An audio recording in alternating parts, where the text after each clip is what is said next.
9 months is a long time to disappear from the center of a sport that suddenly revolves around you. In basketball terms, it can feel even longer.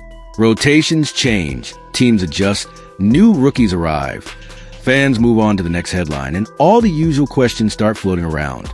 Is the player still the same? Will the rhythm still be there? Can the body handle the grind again? For Caitlin Clark, that conversation followed her all the way through her time off. But the moment the WNBA released the 2026 schedule, the league itself answered those questions in a way that was louder than any press conference ever could. Because this was not a small adjustment. It was not a couple of marquee games getting upgraded to bigger venues. It was almost the whole season. 39 of Indiana's 44 games were shifted into full NBA arenas. That number jumps off the page because it tells you exactly what team owners, arena operators, media partners, and ticket departments all believe at the same time. They believe Clark is not just a star. They believe she is box office on a scale the league has never really dealt with before. That is the real headline here. The WNBA did not move nearly every Fever game into larger buildings out of kindness. It did not happen because of social media noise. It happened because people in charge of making money looked at the numbers and decided regular WNBA venues were too small for the demand.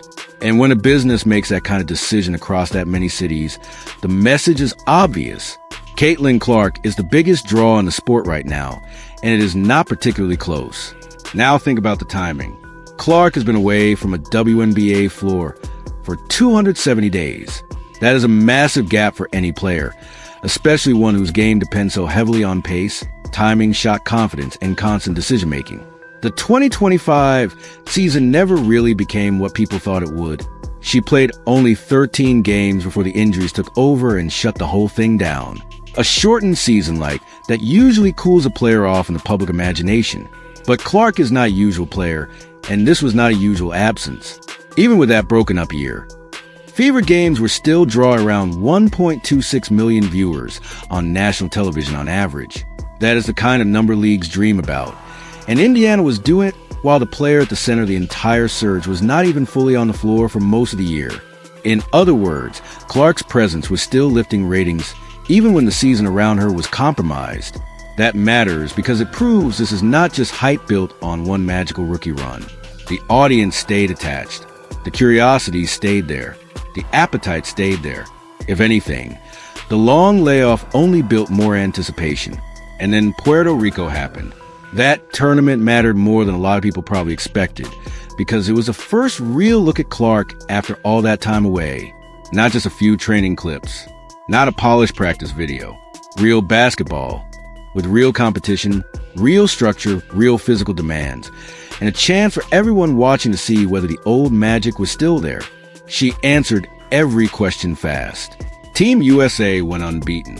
Clark averaged 11.6 points and 6.4 assists, one tournament MVP, and broke 14 records along the way. More importantly, she looked like herself. The deep range was still there. The passing vision was still there. The pace control was still there. The confidence was definitely still there. That is why the schedule news feels so big. The league did not just bet on Clark returning.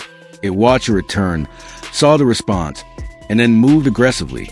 Suddenly, the Fever are headed into buildings like the United Center in Chicago, Crypto.com Arena in Los Angeles, Scotiabank Arena in Toronto, State Farm Arena in Atlanta, American Airlines Center in Dallas, Target Center in Minnesota, and Barclays Center in Brooklyn. These are major league rooms built for major league crowds. And Indiana is going to be walking into them all season because the demand follows one player. The Toronto example might be the clearest sign of what has happened here. The Tempo are a new expansion team. They are still building their identity. They do not yet have a long history, and they certainly do not have years of fan tradition to lean on. And yet, once tickets to their game against Indiana went on sale, roughly 18,000 were gone in hours. That is not normal for a brand new franchise. That is not just local curiosity. That is a traveling event. That is fans reacting to the chance to see Clark in person and deciding they are not going to wait. The same thing shows up in city after city. You can call it hype if you want, but arena operators do not make emotional decisions. They make revenue decisions.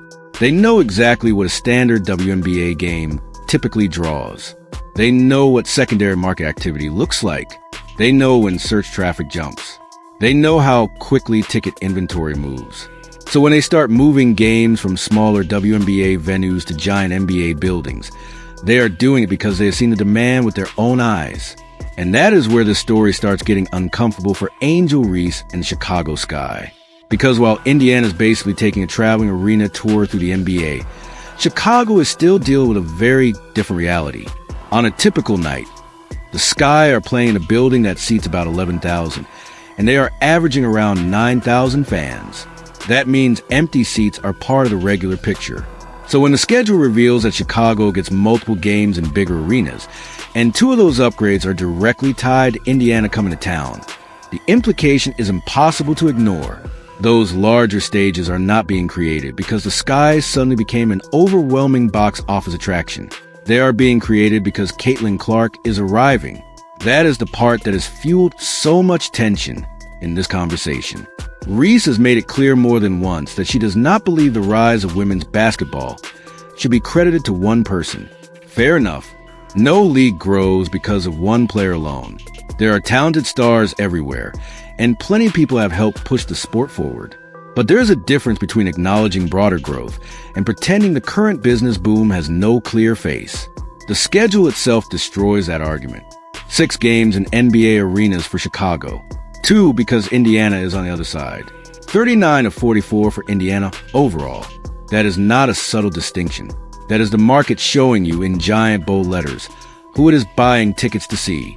And the truth is, Clark's on-court resume already backed this up before the arena news arrived. Her rookie year produced 62 broken records. That alone should have ended the debate about whether her impact was real or manufactured. She was not just popular. She was productive in a way the league had never seen from a first-year player. The scoring, the assists, the range, the tempo control, the attention she commanded from defenses, all of it translated into something bigger than social media clips. It changed how games felt. It changed how networks treated broadcasts. It changed how fans prioritized tickets. She turned ordinary regular season matchups into events. Reese absolutely built real visibility. 2. Nobody can deny that. She competes hard. She gets attention, and she has created a recognizable public identity. But attention and market gravity are not always the same thing. One can produce headlines. The other changes infrastructure. Clark changed infrastructure.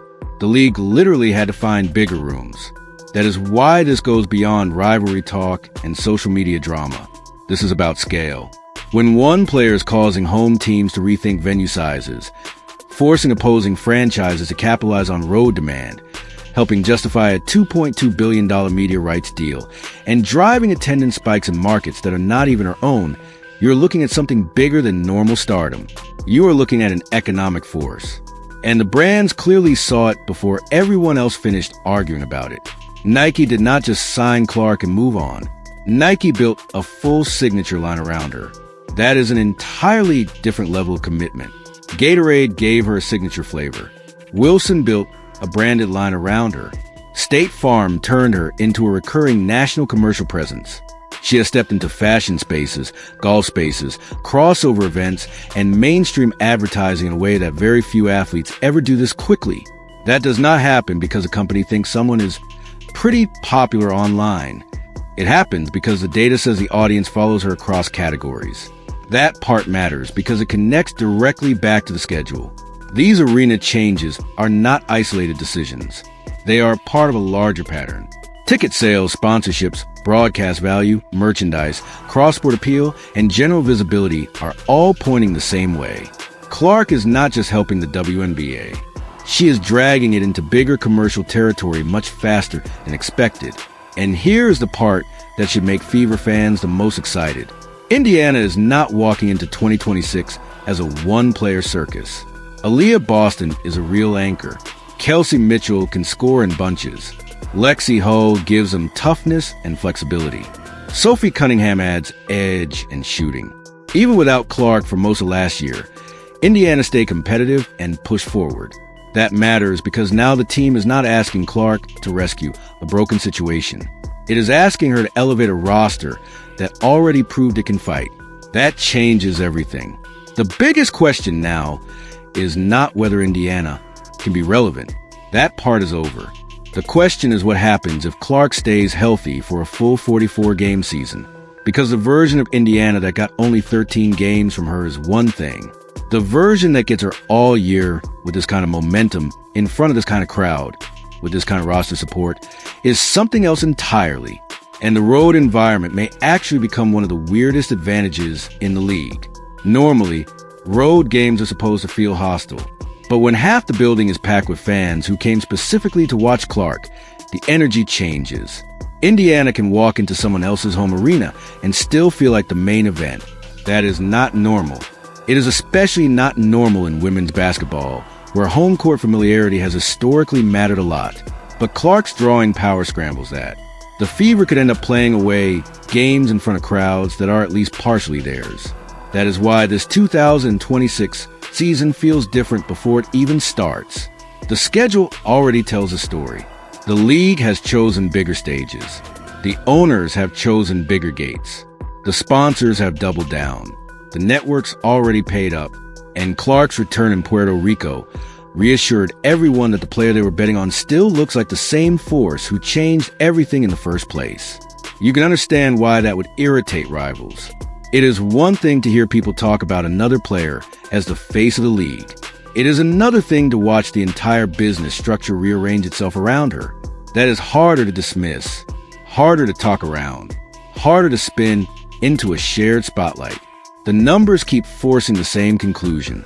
And yet the most interesting part of all this might be that Clark still has another level to reach. Her first season was historic, but she was still learning the league. Her second season never had a chance to fully develop because the injuries got in the way. This is the first year she enters with full status, full attention, a real supporting cast, and a league that is openly reorganized around the demand she creates. That is a completely different situation from anything she has had before. So when people ask who the true face of the WNBA is, the answer is sitting right there in the schedule. Not in a slogan, not in a debate show argument, not in a fan war online, in the buildings themselves, in the capacity numbers, in the relocation decisions, in the fact that 39 out of 44 games got pushed into NBA arenas because regular WNBA venues were not enough. That is a league telling you the truth without ever needing to say it out loud. And if Clark comes back fully healthy, keeps the shooting touch, and runs this Indiana team the way she did in flashes before the injuries, then 2026 is going to feel less like a comeback season and more like a coronation. Not because anyone handed her the crown, but because the whole league already started building the stage for her to take it.